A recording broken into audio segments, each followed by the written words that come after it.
Ազգային ժողովում շարունակվում են քննարկումները եւ թեժ բանավեճերը սահմանադրական փոփոխությունների ԱՅՈ-ի եւ ոչի կողմնակիցների միջեւ։ Հայաստանի Հանրապետությունում այդ ձեռը չգիտի թե ձախն ինչ է անում, եւ նույնիսկ ձախ ձեռն էլ չգիտի ինչ է անում։ 70 տարի առաջ ձերը սխալ է, Հանրապետությունից բան չթողեցի կարա։ Բան ոնց։ Ազգային ժողովում 81 կողմ 16 դեմ 14 ձեռնպացայիներով ընդունվեց ընտրական օրենսգրքում եւ նույնականացման քարտերի մասին օրենքում փոփոխություններ կատարելու մասին օրենքի նախագիծը։ Նոր Հայաստանի նպատակն է մինչև հանրաքվեի քվեարկության օրը անհնազանդության գործողություններ ձեռնարկել, սկսում են մարզային այցելությունները։ Մարդու իրավունքների պաշտպան Կարեն Անդրեասյանը իր եւ հանրապետական падգամավոր Սամվել Ֆարմանյանի միջև տեղ ունեցած հեռակապանավեճի եւ կեղտոտ պատվեր իջեցնողի մասին։ Հրադադարի ռեժիմի խախտման դեպքերին օբյեկտիվ գնահատական տալու համար օգտագործում ենք տարբեր կողմերից ստացված նյութերը, ասել է Ռուսաստանի Դաշնության արտգործնախարարության պաշտոնական ներկայացուցիչը Գալայի հարցինի պատասխան։ Ռուսաստանի Դաշնության պաշտպանության նախարարության տվյալներով 4 շաբաթվա ընթացքում Ռուսաստանի օդուժը գրեթե 1000 ավիահարված է հասցրել Սիրիայում։ Թուրքիան բոլոր անհրաժեշտ միջոցները կձեռնարկի, որպեսզի թույլ չտա Սիրիայում քրդերի ինքնավարության ստեղծումը, հայտարարել է Թուրքիայի նախագահ Ռեջեփ Թայիփ Էրդողանը։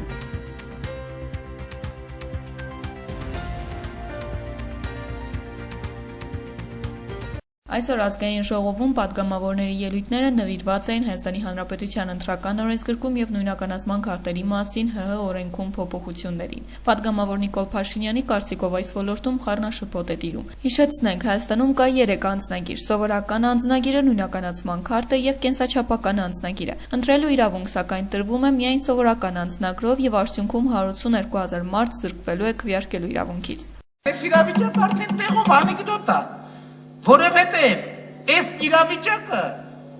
ցույց է տալիս, որ Հայաստանի Հանրապետությունում այդ ձեռը չգիտի թե ձախն ինչ է անում, եւ նույնիսկ ձախ ձեռն էլ չգիտի ինչ է անում։ Բայց օրենքները, որ այս մարդկանց զրկել են այս իրավունքից, կառավարությունն ընդունել է, եկել ազգային ժողով սենց հավասար զգաստով դակել են կանցել է։ Բա որ օրենքները բերում եք 24 ժամվա ռեժիմ, հրատապ, անհետաձգելի, հայբուդուր, եթե չընդունենք աշխարհի վերջնա, բա այս ձեր օրենսդրական մեր օրենսդրական գործունեության արգասիքն է, անեկդոտ էլ պոզով պոչով այլ լինում։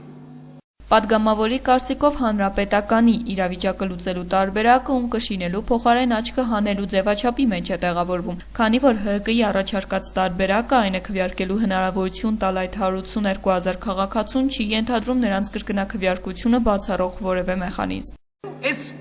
Անձը տեսականորեն, այսինքն այդ մեխանիզմը չկա, նշանակում է միջանց կա բացվել, որ կրկնակվեարկություն տեղի ունենա։ Ու հիմա սա շատերին հասկանալիորեն հիմք է տալիս պնդելու, որ հանրապետական կուսակցությունը կրկնակվեարկությունների բազա է ստեղծում իր համար։ Իսկ կրկնակվեարկությունը բացառող մեխանիզմներ ստեղծելու ընդդիմադիրների առաջարկներին հանրապետականը պատասխանում է, որ ժամանակը սուղ է եւ իրենք չեն հասցնի նոր մեխանիզմներ դնել, մինչեւ նոր հանրաքվե։ Այս բացատրության մեջ սակայն չի տեղավորվում ընդդիմության առաջարկած մատների թանակոտման մեխանիզմը, որի համար եւս ՀԿ-ն բացատրություն ունի։ Ասում եմ, մարդկանց հարցրել եք, որ իրանց մատները թանակոտում եք։ Մարդկանց հարցրել եք, իրանք ուզում եք 20% ավելացված արժեքի հարկ տան, թե չտան։ Իրանք ուզում են եկամտահարկ տան, թե չտան։ Մարդկանց ընդհանրապես հարցրել եք, ուզում են ձեզ ընտրեն, թե չէ, ինչ եք ընտրություն նշանակում։ Այսօր մարդկանց հարցնեք, ընտրություն ուզում եք,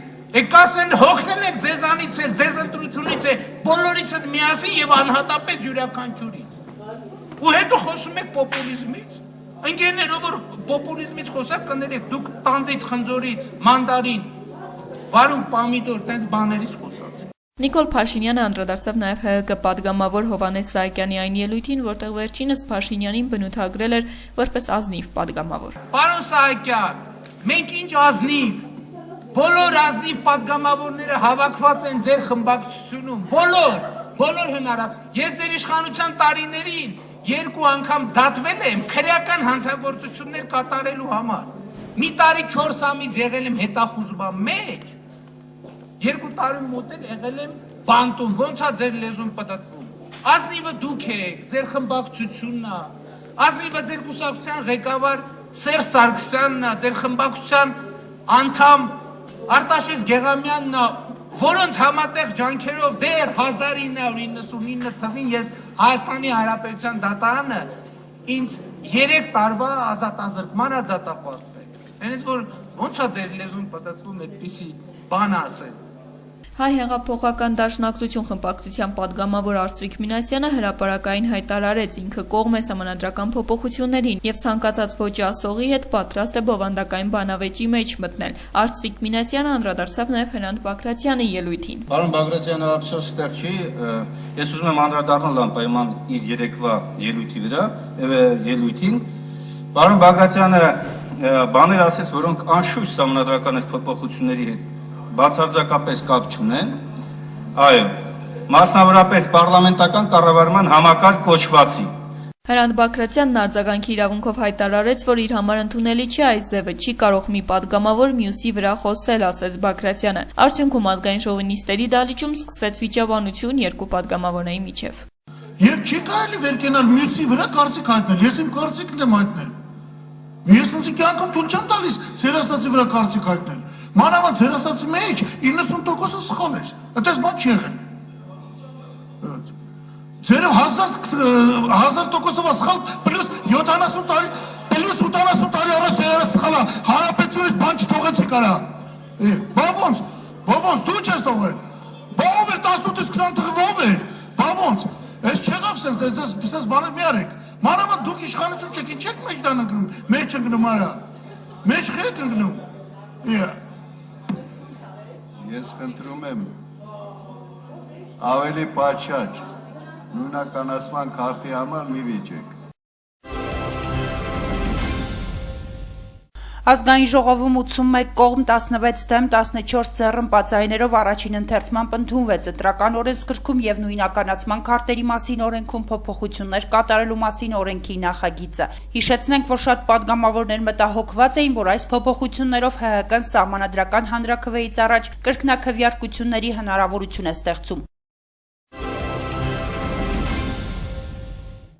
Այսօր կառավարության նիստից հետո մարդու իրավունքների պաշտպան Կարեն Անդրեասյանը դարձյալ խոսել է իր եւ հանրապետական падգամավոր Սամվել Ֆարմանյանի միջև տեղի ունեցած լարված երկխոսության մասին։ Նա բացառել է, որ իր դեմ պատվերի հեղինակը կարող է լինել Միքայել Մինասյանը կամ գլխավոր դատախազ Գևորգ Կոստանյանը։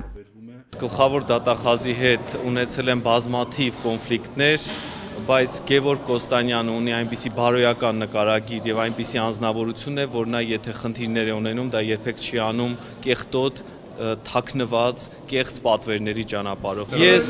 Ես ասեցի, որ կա այդ մարդը, ես գիտեմ այդ մարդուն, բայց չեմ հնչեցնի նրա անունը։ Արդյոք Միքայել Մինասյան։ Ես չեմ հնչեցնի նրա անունը, այս պահին համարում եմ դա ոչ նպատակահարմար, սակայն նաև կարող եմ ասել, որ ես ներում եմ Ֆարմանյանին, անկեղծորեն եմ ներում իր այդ դրսևորումը, ես դեռ բարկացած եմ նրա անմիջական ղեկավարի վրա եւ համարում եմ սա վերջին իմ պատասխան այս խնդրին, այս պահի դրությամբ եւ ես հուսով եմ, որ նրա անմիջական ղեկավարը այլևս սխալ ուղու վրա չի դնի Ֆարմանյանի եւ որևէ այլ անձի, ես համոզված եմ, որ դա պատվեր էր, ունեմ դրա համար հիմքեր եւ եթե կարիքը լինի, ես նաեւ կհրապարակեմ այդ հիմքերը։ Հիշեցնենք, որ ազգային ժողովի քառօրյայի ընթացքում օմբուդսմենի 2014 թվականի զեկույցի քննարկումները հեռակա բանավեճ հասունացրեցին մարդու իրավունքների պաշտպան Կարեն Անդրեասյանի եւ հանրապետական падգամավոր Սամվել Ֆարմանյանի միջև։ Վերջինս 500 էջանոց զեկույցը համարեց փնթի, անատամ, խոշոր հաշվով ջուր ծեծոցի։ Ֆարմանյանը օմբուդսմենին մեղադրեց նաեւ պետական միջոցները անարդյունավետ ծախսելու, օմբուդսմենի ինստիտուտի հեղինակությունը մսխելու եւ անգործության մեջ։ Անդրեասյանն էլ հակադարձեց, թե կամ մարդ ում ոտքն ինքը տրորել է եւ գիտի թե ով է անբարո պատվեր իջեցրել Սամվել Ֆարմանյանին։ Ոչի ուժերը քարոզարշավի շրջանակներում այցելություններ կկազմակերպեն մարզեր, այս մասին հայտարարել են այսօր Նոր Հայաստան հանրային փրկության ճակատի ասուլիսի ժամանակ։ Այցելությունների շարքը մեկնարկում է նոյեմբերի 1-ից, մարզային քարոզչության մեկնարկը կտրվի Շիրակի մարզից։ Ըստ Նոր Հայաստան ճակատի ներկայացուցիչների, այսպիսով սկսվում է ժողովրդին մոբիլիզացնելու գործընթացը դեկտեմբերի 1-ի հանրահավաքին ընդառաջ։ Դեկտեմբերի 1-ից ըստ Նոր Հայաստանի սկսելու են անհնազանդություններ, մասնավորապես գործադուլներ եւ դասադուլներ։ Ռուսաստանի Դաշնության արտգործնախարարության պաշտոնական ներկայացուցիչ Մարիա Զախարովան այսօր կայացած մամլո ասուլիսի ժամանակ պատասխանել է լրագրողների հարցերին, որոնք հիմնականում վերաբերում էին սիրիական իրադարձություններին, Ռուսաստանի ներգրավվածությանն այդ հակամարտությանը, ռուս-ամերիկյան հարաբերություններին եւ հարևան երկրների հետ Ռուսաստանի Դաշնության փոխգործակցությանը։ Զախարովան մեկնաբանել է Սիրիայում Ռուսաստանի Դաշնության օդուժի կողմից իրականացվող ավիահարվածների հետևանքով խաղաղ բնակիչների շրջանում զոհերի մասին տեղեկությունները պնդելով, որ դրանք ստահոդ լուրեր են եւ իրականությանը չեն համապատասխանում։ Գալայի մոսկովյան թղթակիցը հարց է ուղղել ռուսաստանցի դիվանագետին, թե հայ-ադրբեջանական եւ Ղարաբաղ-ադրբեջանական սահմանին հրադադարի ռեժիմի խախտումների ժամանակ Ռուսաստանի Դաշնության արտգործնախարարությունը միայն հայտարարություններ է հնչեցնում խաղաղության պահպանման կոչերով։ Արդյոք նպատակահարմար չէր լինի հստակ կոնկրետ նշել այդ ռեժիմը խախտող կողմին։ Ռուսաստանի Դաշնության արտգործնախարարության պաշտոնական ներկայացուցիչը արձագանքել է։ Вы знаете, бывают разные ситуации, на каждую ситуацию в том или ином случае мы даем... Լինում են տարբեր իրավիճակներ, յուրաքանչյուր դեպքում մենք համապատասխան արձագանք ենք տալիս, եւ մենք անում ենք ամեն ինչ, որ այդ արձագանքը լինի օբյեկտիվ։ Իսկ որպեսզի այն լինի օբյեկտիվ, մենք օգտագործում ենք տարբեր կողմերից ստացված նյութերը, տեղեկատվությունները եւ դրանց հիման վրա կատարում ենք մեր եզրահանգումները։ Կրկնում եմ, մեր հիմնական նպատակը գնահատականների օբյեկտիվությունն է։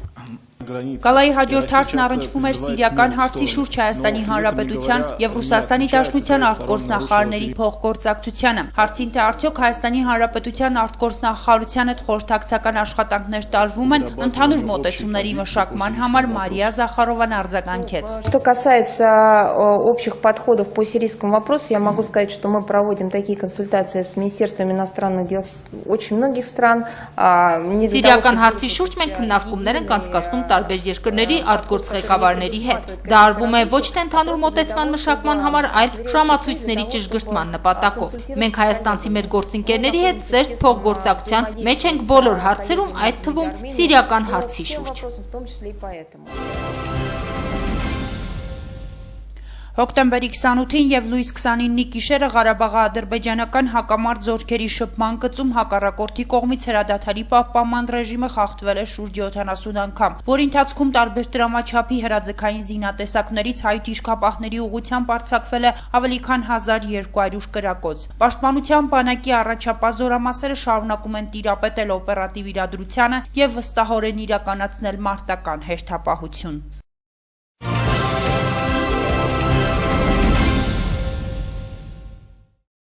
Թուրքիան միջոցներ կձեռնարկի, որպեսզի թույլ չտա Սիրիայում քրդերի ինքնավարության ստեղծումը, հայտարարել է Թուրքիայի նախագահ Ռեջեփ Թայիփ Էրդողանը։ Թուրքիան կկանխի սիրիական Թել-Ավիդ քաղաքում քրդերի ինքնավարության ստեղծման նախաձեռնությունը, որոնց Միացյալ Նահանգները համարում է իր դաշնակիցը, ասել է նա։ Ավելի վաղ քրդերը հայտարարել են Սիրիայի հյուսիսային շրջանում Թուրքիայի սահմանի մոտ նոր նահանգ ստեղծելու մասին, վարչատարածքային այդ միավորի մեջ մտնելու է Թել-Ավիդ քաղաքը, որը գտնվում է քրդական ինքնապաշտպանական խմբերի վերահսկողության տակ։ Նախկինում այդ տարածքը շրջափակված է եղել իսլամական պետություն խմբավորման կողմից, այն ազատագրել են քուրդ զինյալները։ Նոր նահանգի հռչակման նախաձեռնողը ժողովրդավարական միություն քրդական կուսակցությունն է։ Ներկա պահին Սիրիայում գործում է նաև քրդական ազգային խորհուրդը, որը բաղկացած է 16 քրդական կուսակցություններից։ Խորհուրդը հանդես է գալիս հօգուտ Սիրիայի քրդերի ինքնավարության ստեղծման եւ կողմ է առանց օտարերկրացիների միջամտության Բաշար Ասադի ռեժիմի տապալմանը։ Երկրի տարածքում գործում է նաև ժողովրդավարական միություն քրդական կուսակցությունը, որը կապված է Քուրդիստանի աշխատավորական կուսակցության հետ։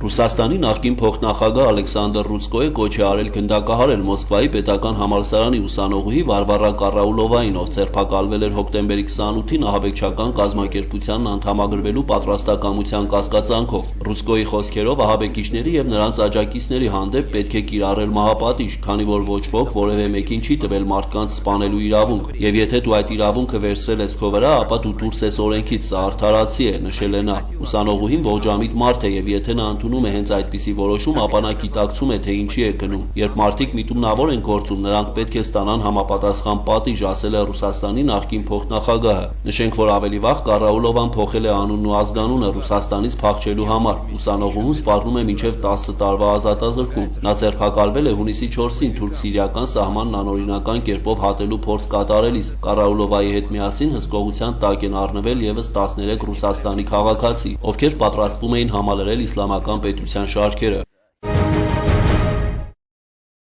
Մարտավարական հրթիռային սպառազինություն ռուսաստանյան պաշտպանական կազմակերպությունը սկսել է հավելյալ հերթափոխով աշխատել զինված ուժերի կողմից պահանջարկի ավելացման պատճառով, գրում է գերմանական Շպիգել հանդեսը։ Ռուսաստանյան ռազմական ինքնաթիռները Սիրիայում օդային հարվածներ հասցնելու նպատակով հիմնականում օգտագործում են պաշտպանական կոնցեռնի երկու արտադրանք՝ ԿԱՊ 500 տեսակի ռումբեր եւ X-29 տեսակի հրթիռներ։ Ընդհանուր առմամբ Դաշնության պաշտպանության նախարարության տվյալներով 4 շաբաթվա ընթացքում Ռուսաստանի օդուժը գրեթե 1000 ավիահարված է հասցրել Սիրիայում։ Գերմանական հանդեսի տեղեկացմամբ ռազմական գործողությունները Սիրիայում ամենայն հավանականությամբ ծանր է անդրադառնում ռուսաստանյան նավատորմի վրա։ Ռուսաստանի պաշտպանության նախարարությունը ըստ թերթի տվյալների Թուրքիայից ձեռք է բերել 5 փոխադրող նավեր Սիրիա զենք մատակարարելու համար։ Հոկտեմբերի կեսերին Բոսֆորով անցել են բեռնատար նավեր, որոնք նախկինում կրել են Ալիքան Տևալ անունը, իսկ հիմա Ռուսաստանի նավատորմի կազմում են Դվինիցա 50 անվանումով։ Դեռ Շպիգելը հիշեցնում է, որ շատերն են քննադատում Սիրիայում Ռուսաստանի ռազմական միջամտությունը, քանի որ պաշտոնական Մոսկվան ռմբակոծում է ոչ միայն իսլամական պետության, այլև սիրիացին դիմադիր ապստամբական խմբերի դիրքերը,